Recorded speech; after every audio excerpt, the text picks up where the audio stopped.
بسم الله الرحمن الرحيم. كنت زيك وبرميه وطلع احلى محشي بيتعمل بيه.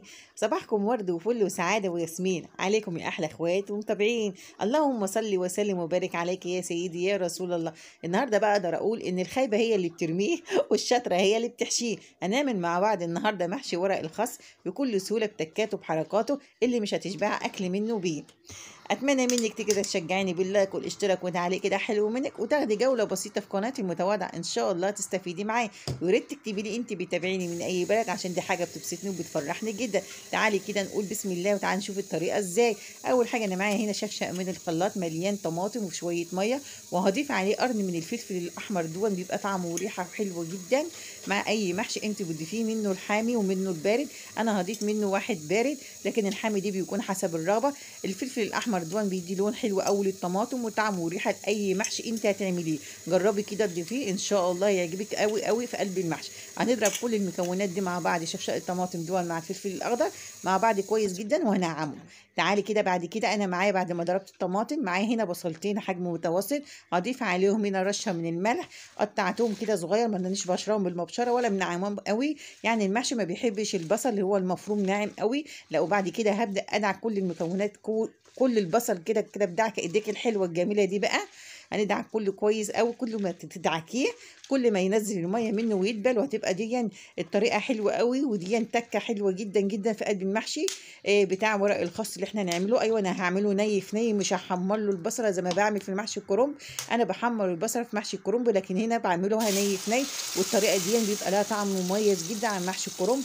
معايا حله على النار بضيف فيها شويه من الزيت، ونزلت بالطماطم كده اللي انا فرمتها مع قرن الفلفل، وبعد كده هضيف البصل اللي انا دعكته كويس قوي بقلب الملح كده، وهبدا اضيف فيها البصل عشان خاطر يستوي معايا ما يبقاش مقرقش كده معايا واحنا بناكل. حاجات بسيطه بس بتفرق بطعم الاكل جدا. انا عايزه اقول لك ان ريحه التسبيكه وهي على النار بتبقى حلوه جدا بجد، بتبقى تحفه. يا تكات يا حركات، اوعي تنسيني باللايك والاشتراك وتعليق كده حلو منك، واي استفسار اكتبي لي في التعليقات وانا هرد عليك ان شاء الله. هنضيف هنا بقى معلقه كبيره من السكر، ايوه سكر. حاجه فيها صلصه طماطم لازم تضيفي السكر في اي حاجه، في اي اكله، بسله، محشي، كوسه، بطاطس. ضفت شفشق من الطماطم ورا منه على طول معلقه من السكر. السكر هنا بيشيل الحموضه وكمان بيخلي لك الاكل ريقي وكده مسكر، وكل اللي ياكل من الاكل بتاعك يقول لك الله طعمه مسكر ورقي زي السكر. تسلم ايديا بقى. اهم حاجه نحط اللايك وما ننساش الاشتراك في القناه. تعالي هنا بعد كده جبت الخس بتاعنا، شلنا اي ورق مش كويس من عليه ونضفنا الخس معانا، وبعد كده ببدا اقطع الخس زي ما انت شايفه كده الورق كده بتاع الخس. كل ما يكون الخصايه ورقها عريض كل ما يكون المحشي معاكي سهل وتقدري تلفيه ما يغلبكيش. هتبداي تقسميه كده من النص زي ما انت شايفه كده. انا لسه ما غسلتش الورق، بدات كده انضف واقطع كده الورق الخاص. اهي الكميه اللي انا عملتها، وكان عندي كميه كمان في القلب كيس في قلب التلاجة هضيفها عليه.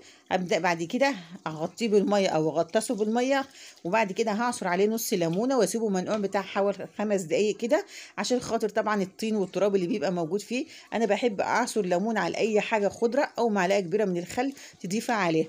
لازم ضروري ان اي خضره تجيبيها او تغسليها او تعملي بيها اي حاجه لازم تعصري عليها نص الليمونه دون. خلاص انا نقعته شويه وبعد كده شطفته كذا مره. شوف انا بقول لك عليه بقى نضيف زي الفله. شطفته كذا مره تحت الحنفيه، بس انا ما رضيتش اوريكم الحاجات دي. انا عارفه ان انتوا بتزهقوا وبتطلعوا بسرعه من الفيديوهات، بس انا حبيت اختصر عندكم الوقت عشان انتوا ما تزهقوش. يا رب تكونوا وصلتوا لغايه هنا. بس بعد كده هنيجي تعالي نسلوه بطريقه سهله وبسيطه جدا. ورق الخاص هتحطيه في قلب الميه السخنه المغليه، تقوم هوب تقوم مطلعاه على طول، تغطسي وتقوم هوب زي ما قلت لك كده تقوم مطلعاه. اوعي تسيبيه كتير في قلب الميه المغليه لان هيتهرى منك، هو ما بيستحملش خالص. اول ما الميه تغلي تقوم منزلاه تقوم مطلعاه. انا استسهلت هنا وعملته بالكاتل، ضفت عليه شويه ميه من السخنين كده ونزلته، قمت هوب ثانيه كده زي ما انت شايفه كده قمت مطلعاه، ما سبتوش خالص. هتلاقيه من البخار دي كمان اصلا اللي بيطلع منه استوى معاك وتجيبي معاك عشان خاطر تعرفي تلفيه. خلاص كده التسبيكه بتاعتنا كده بقت السبيكه تهيان. اوعوا تكونوا نسيتوا التسبيكه كل شويه تقعدوا تقلبوا فيها. تعالي بقى معايا هنا الخضره المحشي شبت وبقدونس وكزبره، خضره مشكله. هضيف شويه كده على التسبيكه كده تغلي غلوه، بتدي ريحه حلوه قوي وطعم حلو جدا. وبعد كده هضيف هنا بقى البهارات معايا، فلفل اسود، بهارات المحشي فلفل اسود، شطه، كمون، كزبره. هي دي البهارات بتاعت المحشي اللي احنا نعرفها من امهاتنا ولاي بيت مصري بيحملها، هو ما بيكترش عن كده. ممكن تضيفي شويه نعناع اخضر عادي، لكن هي البهارات الاساسيه ملح وكمون وشطه وفلفل وكزبره. هنضيف هنا البهارات بتاعتنا وهنضيف الملح ونظبط الدنيا كلها كده وهي على النار. هندي تقليبه تقليبه تقليبه كده زي ما انت شايفه كده. ايوه كده، صلوا على النبي يا جماعه. لو وصلتوا لغايه هنا تصلوا على النبي كده وتكتبوا له كده تعليق حلو منكم في قلب الكومنتات، ويا ريت تشجعونا وما تطلعوش من الفيديوهات كده بسرعه، والله هتستفيدوا معايا باذن الله تعالى. بعد كده قلبت كل المكونات دي مع بعض. هنضيف بقى هنا رز مصري اخصل منقوع، رز مصري كده اصيل اصيل يعني مغسول وما هوش منقوع. الرز بتاع المحشي ما بيتنقعش خالص، انت بتغسليه وبعد كده بتصفيه وبتنزلي بيه على التسبيكه بتاعتك اهو. كل ده ولسه الحله النار شغاله عليها زي ما انت شايفه، البخار شغاله اهو. انا ما طفش. طب ليه الحركه دي؟ ان انت تقلبي الرز والخضره وكل المكونات كده على النار، الحركه دي بتخلي لك الرز بتاع المحشي مفلفل.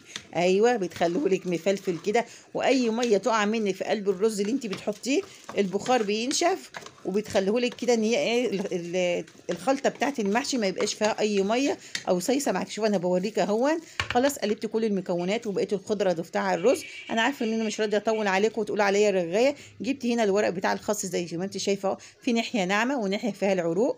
لا انت تخلي ناحيه العروق هي اللي جوه والناحيه الناعمه لبره، ولو خليت الناحيه بتاعت العروق لبره برضك مش هيقول لك لا ما فيش اي مشكله، بس عشان خاطر شكل المنظر الحاجه بتاعتك يكون شكلها حلو.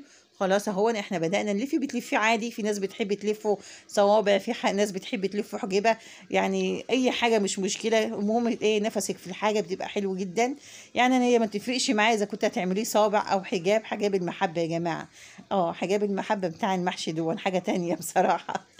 المهم تلفي الحاجه وتكون الحاجه كويسه معاكم وتاكلوه بالف هنا. عايزه اقول لكم ان المحشي دون طعمه حلو جدا زي الزبده، احلى من المحشي الكرنب.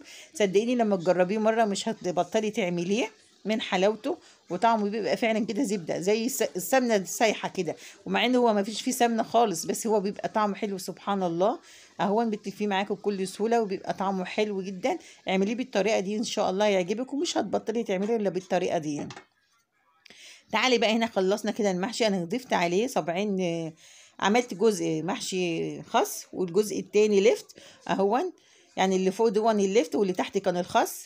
يعني هو تشكيله كان طعمه حلو جدا. هنضيف هنا الشوربه تكون سخنه كده زي ما انت شايفه كده. الشوربه بتاعتنا شكلها عامله ازاي؟ لو عايزه تعرفي السر بتاع الشوربه بتاعتنا شكلها حلو ازاي كده من غير اي سمنه وبيبقى طعمها وريحتها كده جايبه لك كده من اول الشاي، كل اللي يدخل يقول ماما بتعمل ايه، مش معقوله دي فراخ مسلوقه. اكتبي لي في التعليقات وانا اقول لك ايه على اهم التكات والحركات عشان الفراخ تطلع مسلوقه حلوه معاكي، وانا هرد عليك ان شاء الله على طول. خلاص احنا عملنا كده العيد بتاع المحشي ما يكونش بزياده، يعني ما يكونش مغطي الورق من فوق خالص. اول ما يبدا يتشرب بتوطي عليه النار خالص وتسيبيه يترد زي الرز كده اللي احنا بنعمله. وبعد كده اهون سخنه اهون سخن جدا. الله صدقيني شويه المحشي دول جنب حته مخلي اللفت، ولا تقولي لي لحمه ولا فراخ، بيبقى طعمه زي العسل، بيبقى جميل جدا. جربوه ان شاء الله الطريقه دي هتعجبك. واتمنى منك كده ما تنسيش في اللايك والاشتراك وتعالي كده حلو منك. اوعي تنسي تقولي لي انت من اي بلد عشان دي حاجه بتبسطني وتفرحني جدا. وتفضلوا معايا وبألف هنا. اشوفكم في فيديو جديد ان شاء الله، والسلام عليكم ورحمه الله وبركاته.